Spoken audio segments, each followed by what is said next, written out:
अस्सलाम वालेकुम रहमतुल्लाहि व बरकातहू। प्यारे बच्चों, उम्मीद है आप सब खैरियत से होंगे। हिंदी की ऑनलाइन क्लास में आप सभी बच्चों का वेलकम है।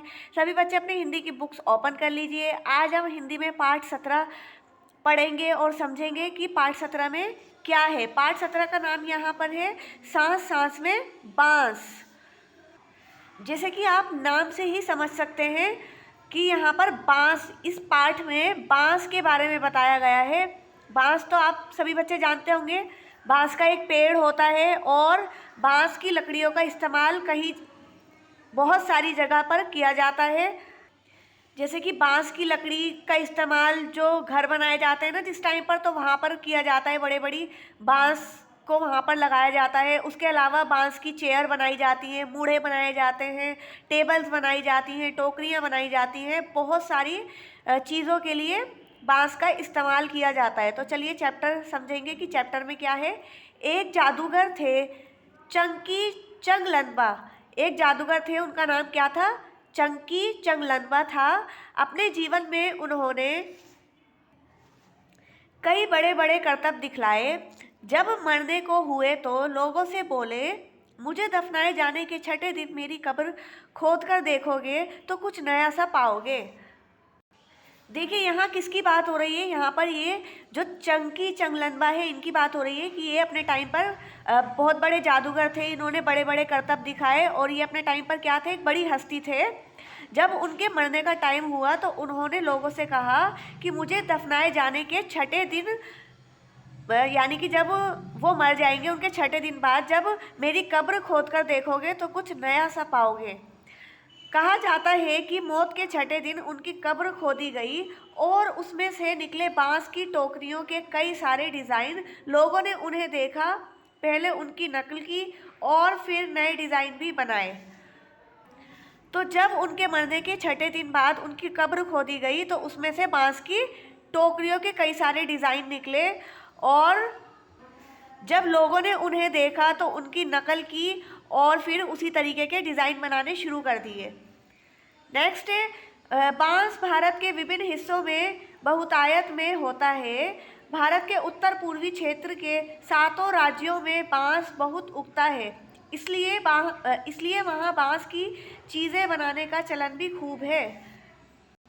देखिए यहाँ पर बताया गया है कि बांस भारत के विभिन्न हिस्सों में पाया जाता है और बहुतायत का मतलब होता है कि बहुत ज़्यादा मात्रा में। तो ये बहुत ज़्यादा मात्रा में पाया जाता है भारत के उत्तर पूर्वी क्षेत्र में। उत्तर पूर्वी क्षेत्र के जो 7 राज्य हैं उसमें बांस बहुत ज़्यादा उगता है, इसलिए वहाँ बांस की चीज़ें बनाने का चलन भी खूब है। तो इसलिए जो उत्तर पूर्वी क्षेत्र है भारत का, वहाँ पर बांस की चीज़ें बहुत ज़्यादा बनाई जाती हैं। नेक्स्ट है सभी समुदायों के भरण पोषण में इसका बहुत हाथ है, यानी कि जो वहाँ के रहने वाले लोग हैं वो इसका क्या करते हैं? व्यवसाय करते हैं, यानी वो बांस की ही चीज़ें बनाते हैं, उनका व्यवसाय करते हैं, उनका कारोबार करते हैं और उसी से ही क्या करते हैं? अपना भरण पोषण करते हैं। यहाँ हम खासतौर पर देश के उत्तर पूर्वी राज्य नागालैंड की बात करेंगे। नागालैंड के निवासियों में बांस की चीज़ें बनाने का खूब प्रचलन है। तो यहाँ भारत के उत्तर पूर्वी राज्य में किसकी बात की जा रही है? नागालैंड की बात की जा रही है कि वहाँ के जो लोग हैं वो बांस की बहुत सारी चीज़ें बनाया करते हैं। नेक्स्ट है इंसान ने जब हाथ से कलात्मक चीज़ें बनानी शुरू की। बांस की चीज़ें तभी से बन रही हैं, आवश्यकता के अनुसार इसमें बदलाव हुए हैं और अब भी हो रहे हैं।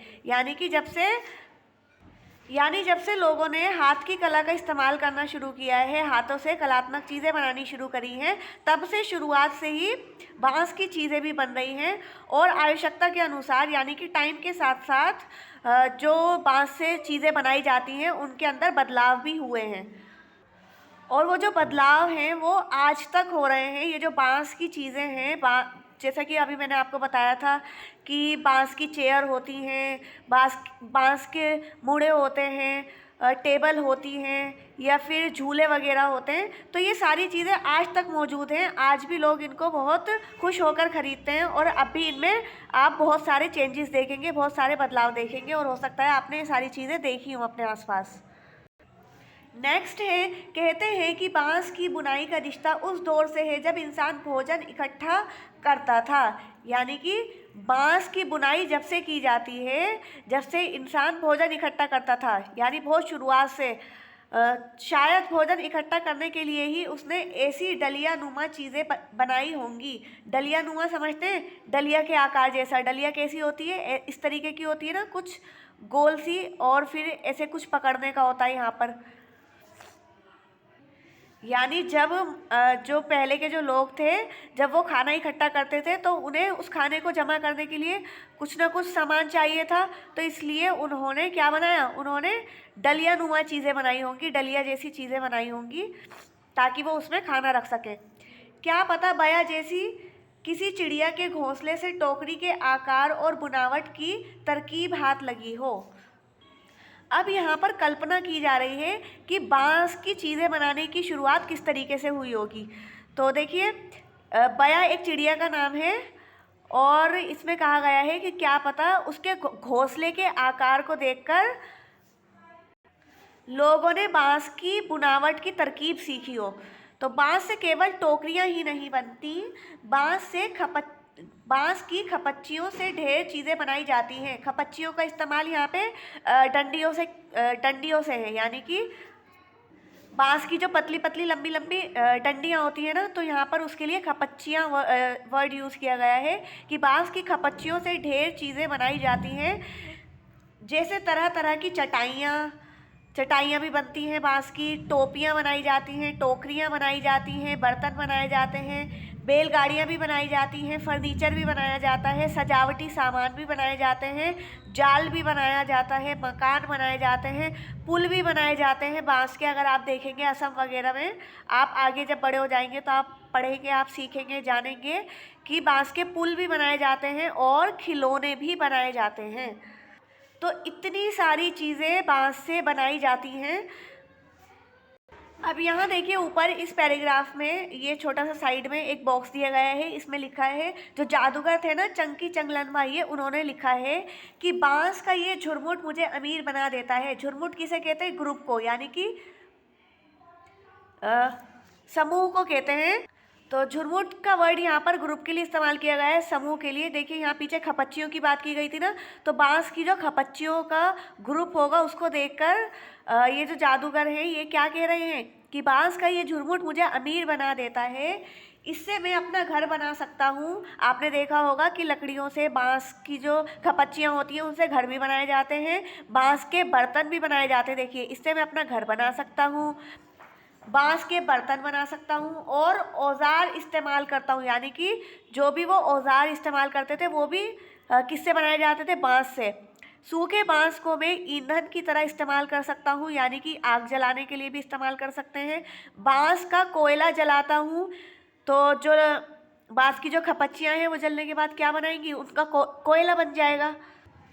नेक्स्ट है बांस का अचार खाता हूँ। देखिए बांस का अचार भी बनता है और बांस का मुरब्बा भी होता है।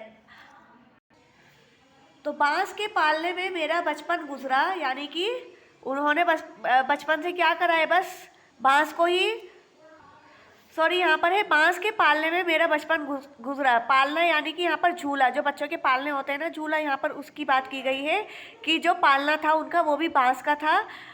और नेक्स्ट है, पत्नी भी तो मैंने बांस की टोकरी के जरिए पाई और फिर अंत में बांस पर ही लिटाकर मुझे मरघट ले जाया जाएगा।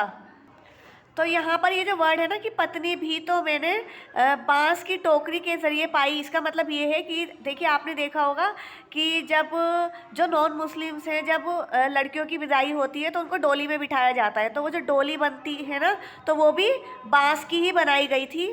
तो इसलिए यहाँ पर उन्होंने ये लिखा है, ये कहा है कि पत्नी भी तो मैंने बांस की टोकरी के ज़रिए पाई और फिर अंत में बांस पर ही लिटाकर मुझे मरघट ले जाया जाएगा।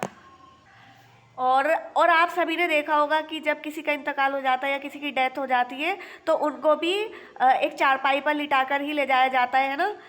तो यहाँ पर इस लाइन का यही मीनिंग है कि फिर अंत में बांस पर ही लिटाकर मुझे मरघट ले जाया जाएगा। तो यहाँ पर ये जो जादूगर है चंकी चंगलनवा, इन्होंने बांस से अपना रिश्ता बताया है कि बांस का ये जो झुरमुट है वो मुझे अमीर बना देता है, क्योंकि इन बांस से ही वो घर बना सकते हैं, खाना खा सकते हैं, बर्तन बना सकते हैं, औजार बना सकते हैं, और सारी ज़िंदगी इसी से उन्होंने कारोबार किया, इसी से उन्होंने पैसे कमाए, हर काम उनका बांस से ही हुआ। तो इसलिए उन्होंने ये यहाँ पर लाइन लिखी है कि बांस का ये झुरमुट मुझे अमीर बना देता है। तो उम्मीद है आपको समझ आया होगा, चैप्टर अच्छा लगा होगा। बाकी का इंशाल्लाह नेक्स्ट क्लास में करेंगे। Thank you very much. अस्सलाम वालेकुम रहमतुल्लाहि व बरकातहू।